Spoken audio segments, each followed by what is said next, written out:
अब मुझे लगता है कि आगे आपको ये जैन टेम्पल लैंड्स भी लिखवाना पड़ेगा, उसके बाद टेम्पल लैंड्स भी लिखवाना पड़ेगा, फिर आपको गुरुद्वारा लैंड्स भी लिखवाना पड़ेगा और चर्च के लैंड्स भी लिखवाना पड़ेगा, क्योंकि इस वक्फ के कानून के बाद 90 साल पुराना जैन धर्म का मंदिर वहां गिरा दिया गया मुंबई के अंदर। बोध गया में लड़ाई चल रही है कि वहां पे भी कमेटीज में उनके जबरदस्ती गैर बौद्ध को उसमें शामिल किया गया है।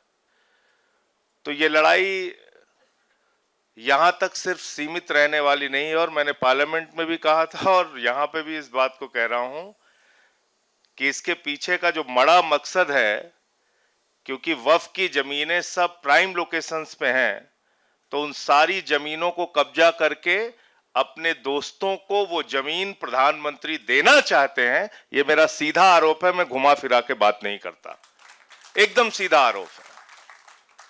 और ये इसके पीछे का मकसद यही है, और आगे यही चर्च के साथ होगा, मंदिरों के साथ होगा। संविधान की धारा 25 से लेकर 28 तक 29 तक ये बताती है कि हिंदुस्तान में रहने वाले हर नागरिक को अपनी धार्मिक मान्यताओं के हिसाब से पूजा करने की, अर्चना करने की, उपासना करने की, इबादत करने की, प्रेयर करने की, गुरु ग्रंथ साहब का पाठ करने की पूरी आजादी है, और अपनी धार्मिक संपत्तियों के प्रबंधन की पूरी आजादी है। इसमें कोई नरेंद्र मोदी और कोई बीजेपी वाला कुछ नहीं कर सकता। यह कानून हमको बाबा साहब डॉक्टर भीमराव अंबेडकर के द्वारा लिखे गए संविधान से मिला है, और यह बिल एक गैर संवैधानिक बिल है, इसलिए हम इसका विरोध कर रहे हैं। ये एक अनकॉन्स्टिट्यूशनल बिल है। और अभी सिन्हा साहब जब यहां पे बोल रहे थे, वो कह रहे थे कि एक प्रोपेगेंडा फैलाया गया इस बिल के लाने के पहले पूरे देश में। हिटलर के प्रचार सचिव का जिक्र भी उन्होंने किया। क्या क्या कहा गया? मैं जेपीसी का मेंबर था वक्फ कमेटी में, तो कहा गया कि साहब जिस भी जमीन को मुसलमान चाहे उसको वक्फ घोषित कर दे, और वक्फ बोर्ड कहता है ये वक्फ हो गई तो वक्फ हो गई। तो जब वक्फ बोर्ड के लोग आए वहां पे, और सेंट्रल गवर्नमेंट के भी ऑफिसर बैठे हुए थे, तो हमने कहा कि ऐसा है क्या? कहने लगे नहीं साहब। हमने कहा तो क्या प्रक्रिया है? तो कहने लगे कि जिसकी जमीन है वो एक फॉर्म भरेगा, उस फॉर्म को भर के देगा कि हम ये अपनी जमीन वक्फ करना चाहते हैं, और उसके बाद आपत्ति के लिए एक समय दिया जाएगा कि ये जमीन, इंस्पेक्टर उसको जांच करेगा, सर्वेयर उसकी जांच करेगा, और आपत्ति के लिए एक निश्चित समय दिया जाएगा कि अगर किसी को इस जमीन के दान में कोई आपत्ति है तो अपनी आपत्ति दर्ज करा सकता है। उसके बाद वो समय निकल जाने के बाद वो संपत्ति वक्फ में दर्ज की जाती है। ये प्रक्रिया है। हमने कहा दूसरा, कह रहे साहब ये 6 महीने के अंदर कागज देना होगा। तो एक सुप्रीम कोर्ट का एफिडेविट मिला वहां पे, जेपीसी के मीटिंग के दौरान जावेद भाई थे, आपने देखा होगा। गवर्नमेंट ऑफ इंडिया ने, यानी कि भारत सरकार ने, नरेंद्र मोदी जी की सरकार ने 2022 में सुप्रीम कोर्ट में लिख के दिया है कि हिंदुस्तान की 99.2% संपत्ति ऑनलाइन हो चुकी है, वामसी पोर्टल पे इसको पड़ा डाल चुके हैं, ये सारी जांच हो चुकी है, ये सब पंजीकृत हो चुकी है, और ये सारी की सारी प्रॉपर्टी रजिस्टर्ड है, इसके कागजात चेक किए जा चुके। तो हमने कहा फिर आपको क्यों कागज चाहिए? और एक स्टेटमेंट मिला मुझे उस समय के जो मुख्तार अब्बास नकवी साहब मंत्री थे, उनका स्टेटमेंट था। उन्होंने कहा कि देश की 100% संपत्ति जो है वो डिजिटाइज्ड हो चुकी है, वक्फ की संपत्ति। फिर कागज किस बात के लिए आपको चाहिए? क्यों आप ये लाना चाहते हैं? इसके पीछे है मकसद झगड़ा कराने का। 100 साल पुराना, 150 साल पुराना, 300 साल पुराना किसी मंदिर का कागज भी आप मांग लेंगे, नहीं मिलेगा। मस्जिद का कागज मांग लेंगे, नहीं मिलेगा। किसी गुरुद्वारे का कागज मांग लेंगे, नहीं मिलेगा। चर्च का कागज मांग लेंगे, नहीं मिलेगा। तो आप इससे एक झगड़ा कराने की कोशिश कर रहे हैं ये कानून लाके कि आपको 6 महीने के अंदर कागज जमा करना पड़ेगा। दूसरी क्या खतरनाक बात इसमें लिखी है आपने इस वक्फ बिल के अंदर लिखा कि 5 साल का प्रैक्टिसिंग मुस्लिम होना चाहिए, तभी वो दान कर सकता है। अब पूरी दुनिया में कोई कानून आपको ऐसा नहीं मिलेगा जो कि ये कहे कि दान के लिए आपको पहले धार्मिक रीति रिवाजों को मानना पड़ेगा, तब आप दान कर सकते हैं। यह अद्भुत कानून हमारे प्रधानमंत्री नरेंद्र मोदी जी लेके आए हैं। कह रहे हैं दान करना है तो 5 साल के लिए आप प्रैक्टिसिंग मुस्लिम बनो। तो हमने कहा भैया तय कैसे करोगे? मुसलमानों के घर में सीसीटीवी कैमरा लगाओगे कि 5 वक्त की नमाज पढ़ रहे हैं कि नहीं पढ़ रहे हैं, रोजा रह रहे हैं कि नहीं रह रहे हैं, जुमे की नमाज पढ़ी कि नहीं पढ़ी, इन्होंने कैसे आप तय करेंगे? और मैंने यहां पे, मैं फिर दोहरा रहा हूं, मैंने जो वहां पे कहा फिर से यहां कह रहा हूं, मैंने कहा कि कोई आदमी हिंदू धर्म का मानने वाला हो, कोई आदमी सिख धर्म का मानने वाला हो, ईसाई धर्म का मानने वाला हो, इस्लाम धर्म का मानने वाला हो, या किसी भी धर्म को न मानता हो, नास्तिक हो, उसको भी दान करने से आप कतई रोक नहीं सकते हैं। दान होता है अपनी जमीन का, अपनी प्रॉपर्टी का, कोई भी आदमी कर सकता है। तो ये आपने एक कानून इसमें जबरदस्ती का डाल दिया। दूसरा, उनको वक्फ बोर्ड के आमदनी की बड़ी चिंता है आप लोगों की कि साहब वक्फ बोर्ड की आमदनी नहीं हो रही है, और सच्चर की कमेटी की रिपोर्ट में कहा गया है कि 12,000 करोड़ रुपए की आमदनी हो सकती है अगर इसका सही ढंग से इस्तेमाल किया जाए वक्फ प्रॉपर्टीज का।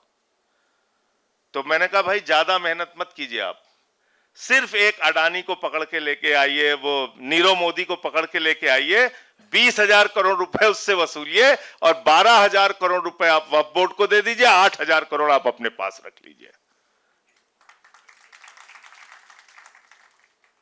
लेकिन सच्चर कमेटी की रिपोर्ट इतनी सीमित नहीं है, उसको बहुत छोटा करके दिखाया जा रहा है।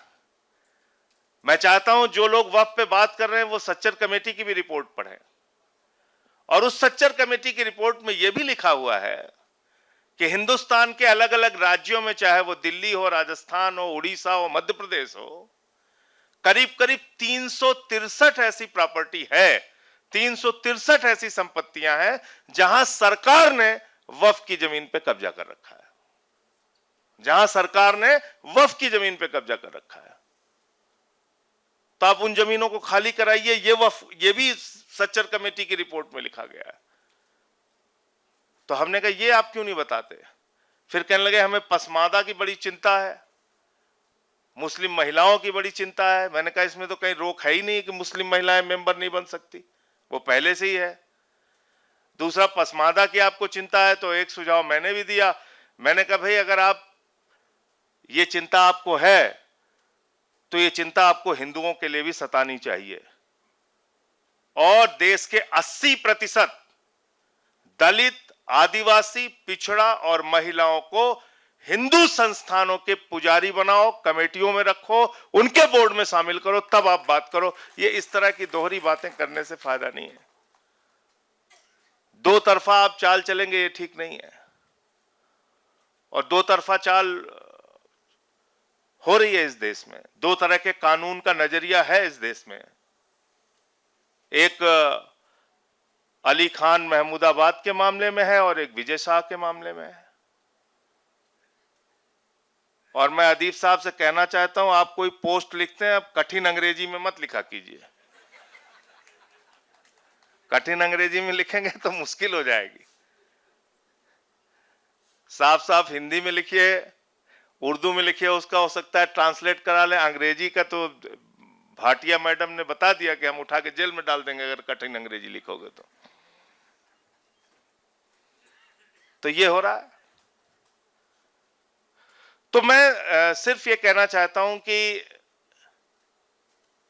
तानाशाही से जिस तरह से इस देश को चलाने की कोशिश की जा रही है वो ठीक नहीं है। और कई बार हमारे साथी जब इस बात को कहते हैं कि 1947 में हमने ये फैसला लिया यहां रुकने का, वो सुन के मुझे बहुत दुख होता है। कृपा करके ये कहना बंद कीजिए, ये आपका मुल्क था, है और रहेगा, इसमें कोई भी ये बात करने की जरूरत नहीं है। क्योंकि ये बात जब मैं सुनता हूं तो मुझे बहुत दुख होता है। मैंने अपने कई मुस्लिम साथियों से शेयर भी इस बात को किया। मैंने कहा ये क्यों कहते हो कि हमने 47 में निर्णय लिया और सोचा और समझा? रहे भाई ये आपका मुल्क है, आपने निर्णय क्यों लिया? आपके बाप दादा, आपके पुरखे यहां पे रहे, यहां पैदा हुए आप, तो आपका मुल्क है, ये कहने की जरूरत नहीं है। ये देश सेकुलर है, इसलिए नहीं कि प्रधानमंत्री मोदी जी धमका के हमको जो चाहेंगे वो कर लेंगे, या बीजेपी जो चाहेगी वो कर लेगी, या आरएसएस जो चाहेगी वो कर लेगी। ये देश सेकुलर है और अपने मिजाज से, अपने विचारों से सेकुलर है। और इसका सबसे बड़ा उदाहरण यह है कि वक्फ बिल के खिलाफ 232 वोट पड़े, जिसमें सिर्फ 24 मुसलमान थे, बाकी सब हिंदू थे, सिख थे, ईसाई थे। 95 वोट राज्यसभा में पड़े, जिसमें मुश्किल से 5 और 6 मुसलमान रहे होंगे, बाकी सब हिंदू थे, सिख थे, ईसाई थे।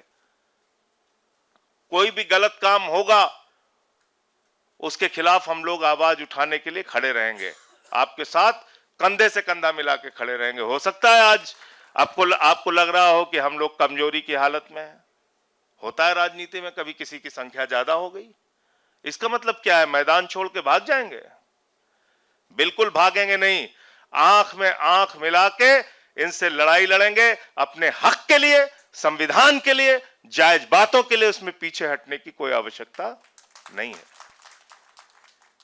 तो इसलिए मुझे लगता है यह कहना बिल्कुल बंद करना चाहिए कि हमने 47 में फैसला लिया। यह आपका ही मुल्क है, आपने क्या फैसला लिया? आपका मुल्क है ये, और ये एक सेकुलर मुल्क है। ये संख्या बल का खेल तो बदलता रहता है। अभी पूरे देश ने दिखाया ना, पहलगाम की घटना के बाद पूरे हिंदुस्तान ने दिखाया कि हिंदुस्तान एक सेकुलर मुल्क है। पहलगाम की घटना के बाद कश्मीर के गलियों में, मोहल्लों में, गांवों में, लाल चौक तक में प्रदर्शन हुआ और सबने कहा यह निंदनीय घटना है, इसकी हम भर्त्सना करते हैं, हम इसके खिलाफ हैं। और रो रो के लोगों ने इस बात को कहा। अभी आपने ऑपरेशन सिंदूर शुरू किया, पूरे देश के मुसलमान आपके साथ खड़े हुए। मस्जिदों में उन्होंने ऐलान किया कि हम इस मामले में भारत की सरकार के साथ हैं। सर्वदलीय बैठक में हमने कहा कि हम साथ में हैं। हां, मार्केटिंग करने के लिए हम साथ में नहीं हैं। मार्केटिंग मुबारक हो मोदी जी को। आज उन्होंने बोला है कि हमारे शरीर में गरम खून नहीं बह रहा है, गरम सिंदूर बह रहा है। मुझे शर्म आई ये बात सुनकर, भारत के प्रधानमंत्री की ये बात। अभी ऑपरेशन सिंदूर जारी है। अभी वो 4 आतंकवादी पकड़े नहीं गए जिन्होंने हमारे बहनों के सिंदूर उजाड़े, और आपने उसकी मार्केटिंग शुरू कर दी। आपने उसके नाम पे वोट बटोरना शुरू कर दिया। चश्मा लगा के और सेना का ड्रेस पहन के और बड़े बड़े पोस्टर होर्डिंग लगवा के आप घूम रहे हैं। सर्वदलीय बैठक में आपको आने की फुर्सत नहीं है, आप बिहार के चुनाव में जाके रैली संबोधित कर रहे हैं। फिल्मी सितारों को संबोधित कर रहे हैं मुंबई में, केरल में उद्घाटन कर रहे हैं, आंध्र में उद्घाटन कर रहे हैं। 73 देशों की आपने यात्रा की, 124 बार विदेश की यात्रा की। आपको अब समझ में आया कि सर्वदलीय संसदीय दल भेजना चाहिए। पुलवामा की घटना के बाद सर्वदलीय संसदीय दल क्यों नहीं भेजा गया? उरी की घटना के बाद क्यों नहीं भेजा गया? गलवान घाटी की घटना के बाद क्यों नहीं भेजा गया? क्योंकि तब आपको लग रहा था कि 3 बार दिन में सूट बदल के और विदेशों में जा जाके घूमेंगे और कुंभ के मेले में बिछड़े हुए भाई की तरह गले मिलते रहेंगे, तो इससे बहुत अच्छी विदेश नीति हो जाएगी। विदेश नीति इससे नहीं होती है। विदेश नीति होती है कि जब आप अपने देश के अंदर ऐसा माहौल बना के पैदा करते हैं जिससे पूरी दुनिया आपकी तरफ देखे और आपके समर्थन में खड़ी हो, तब वो उसमें आपको सफलता मिलती है। तब आपकी आवाज में दम होता है, तब आपकी आवाज में दम होता है। तो इसलिए वक्त बहुत ज्यादा हो गया। मैं सिर्फ इतना कहना चाहता हूं कि इस लड़ाई में, कानूनी लड़ाई भी इसकी चल रही है, इस लड़ाई में हम लोग पूरी तरीके से आपके साथ हैं। और ये गैर संवैधानिक बिल है।